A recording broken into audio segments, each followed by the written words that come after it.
바로 데모 세션으로 들어가도록 하겠습니다. 데모, 이게 제품이 세상에 나와서 이제 알리는 공식적인 사실은 첫 자리이기 때문에 보여드리고 싶었어요, 실제를. 그래서 데모를 제가 준비했고요. 왜 장표로만 말하는 거 제가 좀 그렇잖아요. 제가 뭐 영업대표도 아니고 저 개발자 출신이라서 개발자라서 실제적인 걸 좀 보고 싶어서. 그래서 오늘 짧은 시간이기 때문에 데모 시나리오를 짧은 시간에 20분 안에 보여드려서 시나리오를 좀 설정을 해봤고요. 시나리오에 따라서 데모 작업 흐름이 어떻게 된다는 걸 말씀드리고 라이브 데모로 바로 넘어가도록 하겠습니다. 일단 오늘 주제가 스마트 팩토리이기 때문에 데모 시나리오 설정을 이렇게 했습니다. 3종의 제조 성과 데이터랑 5종의 센서 데이터를 준비를 해서 IoTF에서 활용 방향을 시연할게요. 디바이스에서 발생된 데이터가 레노버 엣지를 거쳐서 IoTF로 수집되는 프로세스입니다. 밖에 있는 데모 프로세스랑 똑같아요. 데모 환경하고. 그다음에 등록된 프로토콜 통해서 수집 테이블 생성 과정도 저희가 보여드리도록 하겠습니다.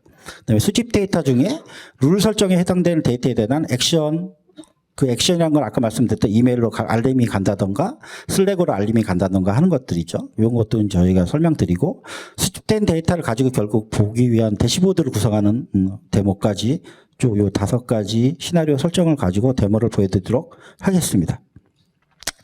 데모 환경은 다음과 같습니다. 제조 성과 데이터 셋이고요. 생산 사이클, 그다음에 다운타임, 품질 검사 요 3가지 데이터를 저희가 할 건데 주요 속성은 굉장히 기본적인 속성만 저희가 일단 설정했어요. 종료 시간, 시작 시간, 제품 아이디, 기기 아이디, 수량, 상태, 다운타임 시작 시간, 종료 시간. 그다음에 디바이스 아이디, 그다음에 발생한 이유, 그다음에 품질 검사는 검사 시간, 제품 아이디, 분량 수량. 요거에 대한 제조 성과 데이터셋을 준비를 했고 설정을 할 거고요. 그다음에 데모의 측정 데이터셋은 다음과 같습니다. 센서 5종이라고 했잖아요. 그래서 온도 센서, 압력 센서, 바이브레이션 센서, 근접 센서, 유량 센서 요 5가지 종류의 센서 데이터를 저희가 발생을 시켜가지고 이 데모를 진행하도록 하겠습니다. 지금 보시는 화면이 로그인한 IoTOps 화면이고요. 처음에 로그인 하시면 대시보드에서 오버뷰에서 아까 제가 요 데이터는 지금 데모 테넌트로 생성한 거라서 말씀드린 딱 걔들만 있어요. 그 센서들만. 그 센서들이 지금 실제로 저 밖에서 데이터를 주고받고 있고 같은 화면을 외부로 저희가 지금 띄운 겁니다. 그래서 지금 8종의 디바이스가 커넥션 돼 있고 메시지를 하나 주고받고 하나 들어온 대로 하나를 또 소비하고 있네요. MQTT 저희가 기본적으로 IoT 데이터를 펍섭 구조라고 하는데 퍼블리시하고 서브스크라이브 발행하고 구독하는 구조거든요. 그래서 하나가 들어왔으면 하나가 나가는 게 사실은 기본적인 프로세스인 건 맞죠. 그래서 하나가 들어와서 하나 나가고 있고 메시지 드롭은 0건이니까 메시지가 중간에 유실되는 건은 없네요. 그다음에 실제로 저희가 설정해놓은 데모를 위해서 설정해놓은 룰이 지금 3개가 액티브하게 돌고 있고 데이터 트랜스퍼는 저렇게 데이터가 왔다 갔다 하고 있습니다.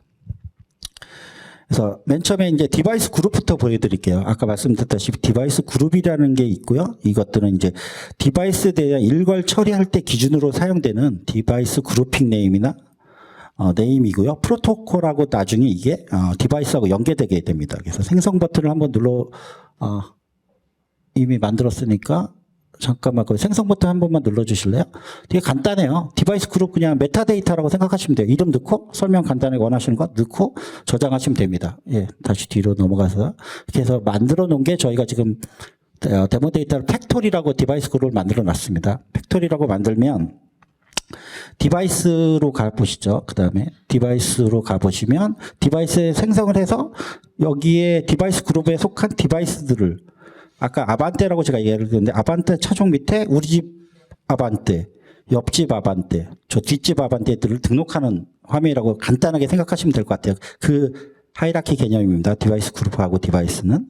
그래서 디바이스에서는 디바이스 메타데이터를 관리하고요. 나중에 뒤에 나올 OTA 업데이트나 디바이스 그룹하고 또 연계가 되게 돼 있어요. 그래서 생성 버튼 한번 눌러주시면 디바이스 생성하게 되어 있고요. 디바이스 그룹에 어디에 속하는지를 지정하게 되어 있고 그다음에 타입에서 이게 실제로 얘가 통신 모듈을 갖고 있는 센서 디바이스냐 아니면 엣지에서 데이터를 받아올 거냐를 선택하게 되어 있어요. 그다음에 스펙 같은 거 디바이스니까 스펙 같은 거 입력하는 화면이 있거든요.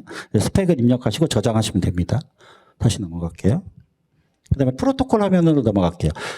프로토콜 화면에서는 실제로 디바이스가 통신하는 기준이 되는 메시지 귀약이라고 보시면 돼요. 어떤 양식으로 내가 디바이스에서 보낼 거니까 너는 받아서 어떻게 처리해라는 약속이 있어야 사실 머신 투 머신이기 때문에 사람이 알아보려면 이제 이런 귀약이 필요하거든요. 그래서 프로토콜 이름하고 생성 버튼 누르면 이름하고 실제로 토픽 종류를 타입을 정해주게 돼 있고 디바이스 그룹 정해주게 돼 있고 토픽명 적고 이게 퍼블리시하는 토픽인지 아니면 서브스크라이브하는 토픽인지를 지정을 해줘야 돼요. 그래서 이런 것들을 선택하고 메시지 토픽 유형을 지금 보시는 대로 제이슨 포맷으로 간단하게 정의를 하시면 하고 저장을 하면 실제로 프로토콜이 생성이 됩니다. 저 메시지 토픽 규약은 실제로는 센서 업체에서 메시지 스펙이라고 해서 거기에서 주는 문서에 있는 거예요. 그래서 그거를 그냥 복사해서 또는 센서 업체에 요청을 하셔서 받으셔서 바로 입력하시면 돼요. 그 다음에 그게 끝나고 나면 프로토콜 테이블이라는 걸 저희는 생성을 해야 돼요. 프로토콜 메시지 테이블을 만들었으면 얘는 스키마 리스 그러니까 구조화되지 않은 데이터잖아요. 구조화되지 않은 데이터를 저희가 이제 나중에 BI에서 쓸 수 있도록 데이터를 구조화해서 저장할 수 있는 포맷을 지정하게 됩니다. 이걸 저희는 프로토콜 테이블이라고 하는데 프로토콜 등록할 때 입력했던 토픽 메시지를 기준으로 해서 자동 제공되는 컬럼에 대한 데이터 타입하고 추가 속성들을 설정하는 화면이에요. 아까 저 스키마를 선택하고 테이블이 자동으로 이제 입력이 받아오잖아요. 속성을. 그러면 컬럼이 자동으로 매핑이 되고요. 제이슨 데이터를 저희가 자동으로 파싱해서 거기서 데이터 유형을 지정해 주시게 됩니다. 이런 거 작업을 기본적으로 하게 되고 사이즈는 잘 모르시면 그냥 넘어가시면 돼요. 그러면 디폴트 사이즈가 적용이 됩니다. 이게 RDB가 아니라서 뭐 제약 조건이 많지는 않다고 보시면 돼요. 다 NoSQL 기반이라서.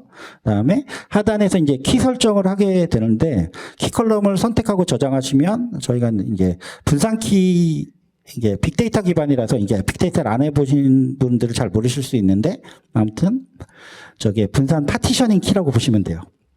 저런 것들을 실제 뭐 더 크게 쓰실 거면 저희가 교육을 통해서 말씀드리도록 하겠습니다. 분산 키를 지정하게 되고 메시지를 저장할 때 정형 데이터 테이블을 이제 이 과정을 하고 나면 생성이 됩니다.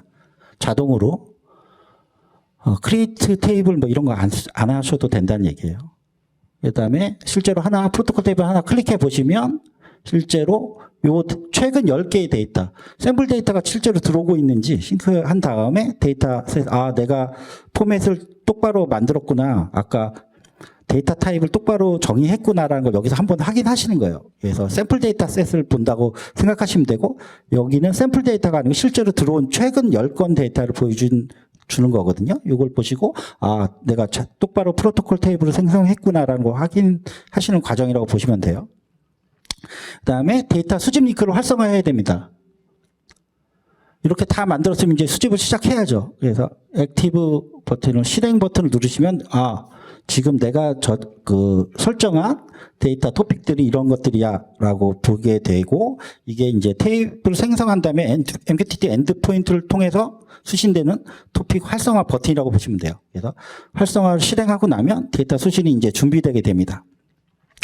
그러고 나면 이제 수집이 실제로 돼요. 저희한테. 그 다음에 프로토콜 테이블 수집 현황 한번 볼까요? 그래서 그걸 수집하고 나면 이제 이 데이터들이 나오는 거죠. 요거 갖고 이제 수집하면 한 데이터들을 확인하실 수가 있고, 그 다음에 룰로 넘어갈게요. 룰로 넘어가면 안시 SQL 기반으로 토픽하고 페이로드를 값을 통해서 SQL을 검증하고 정확한 조건의 메시지를 추출하는지 확인하는 기능이 또 있어요. 그거는 뭐냐면 하나를 선택해 볼까요? 룰을 생성하고 하나 지금 여기 보시면 아까 앞에서 정의한 센서의 프레셔라는 토픽의 밸류가 1995보다 압력값이 높으면 알람을 받겠다는 거잖아요. 어디로? 이메일로.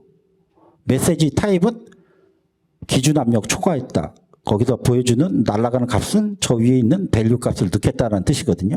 그다음에 노티피케이션은 뭐로 받을 거냐면 이메일로도 보내고 난 슬랙으로도 받을 거야 라고 슬랙으로 설정하신 거예요. 메시지는 어떻게 날아올 거냐면 기준 압력이 초과됐습니다. 기준은 1995인데 현재 압력은 2000입니다. 3000입니다. 이런 값들이 노티를 받게 되는 거예요. 요거 전에 노티 설정하는 거를 한번 먼저 들어가 볼까요? 노티 설정하는 걸 제가 말씀 안 드렸네. 노티피케이션을 설정하실 수가 있어요. 텔레그램이나 슬랙, 이메일, 저희가 말씀드릴 때 보이스콜 기능으로 주로 쓰게 되는 알럼나우가 있고요. 실제로 텔레그램의 토큰, 챗방 아이디랑 토큰을 정보를 입력해서 저장하시면 되고, 슬랙 같은 경우도 토큰 정보를 연동하기 위한 알람 받기 위한 토큰 정보를 저장하시면 되고, 이메일은 그냥 이메일 알람을 받기 위한 이메일 아이디 주소를 입력하시면 됩니다. 알럼나우는 사스라서 저 API 엔드포인트 URL 입력하시면 돼요. 그러면 여기 들어와 보시면 실제로 알람이 갔던 히스토리를 다 보실 수가 있어요. 이거는 어떤 용도로 쓰시냐면 알람 히스토리는 뭔가 됐던 내가 설정했던 룰을 벗어났기 때문에 알람이 발생한 거잖아요. 그래서 아웃라이어 데이터들에 대한 리포팅을 쓰실 때 저거를 그냥 익스포트 받으셔서 쓰시면 돼요. 이것도 사실은 이게 다 만들어야 되는 거거든요. 근데 굉장히 편하게 돼 있다고 보시면 될 것 같고, 룰이 끝나고 노티피케이션 설정이 끝났으니까 실제 데이터가 어떻게 저장됐는지 데이터 익스플로러에서 원본 데이터 적재 현황을 한번 볼게요. 지금 저희가 8개 만들었잖아요. 예, 그래서 실제로 들어가 보면 데이터가 오늘 날짜에 1월에 저희가 오늘 데모 세미나 준비하는 일을 18일부터 했었네요. 보니까 원본 데이터가 저렇게 적재되어 있는 게 18일부터 쭉쭉쭉쭉 있고요. 원본 데이터가 실제 여기에 어떻게 잘 저장되고 있다는 걸 확인하실 수가 있습니다. 그 다음에 API 리스트 한 번만 갈까요? API 리스트 보시면 여기서 그 누구도 코딩으로 API 만들지 않았잖아요. 아까 근데 2개 만들었잖아요. 그냥 자동으로 생성된 거예요. 8개 만든 거에 대해서 저건 프로토콜 테이블 기준으로 만들어진다고 보시면 되고요. 그래서 이걸 보시고 이 스펙을 가지고 실제로 본인들의 회사에 갖고 있는 다른 시스템에 땡겨서 쓰시거나 모바일 앱에서 데이터를 땡겨서 쓰시면 됩니다. 이 과정에서 단 한 줄의 코딩도 없었죠.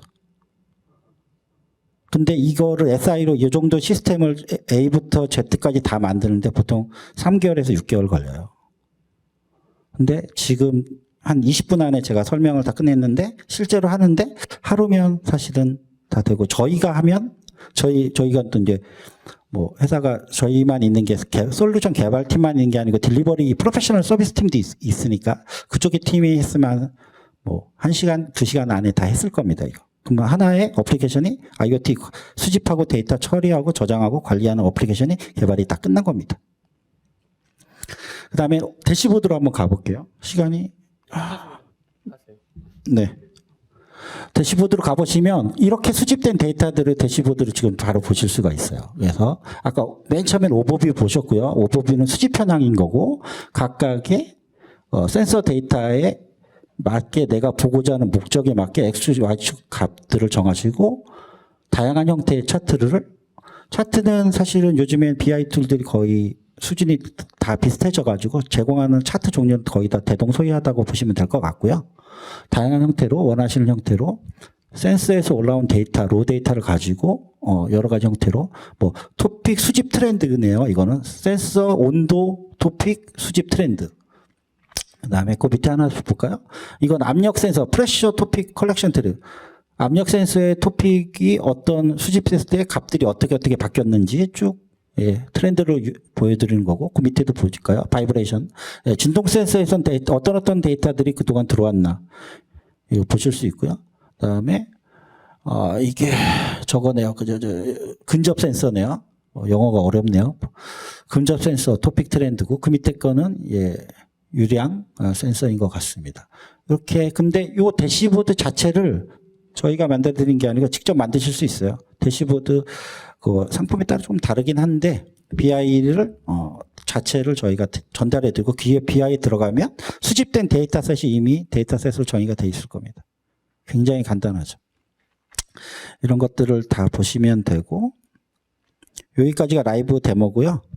Q&A 세션을 하는 시간을 원래는 준비는 했는데 혹시 질문이 있으시면 제가 받고, 안 그러면 좀 쉬었다 바로 식사할 수 있도록 하겠습니다. 감사합니다. 네, 감사합니다. 질문 있으시면 주세요.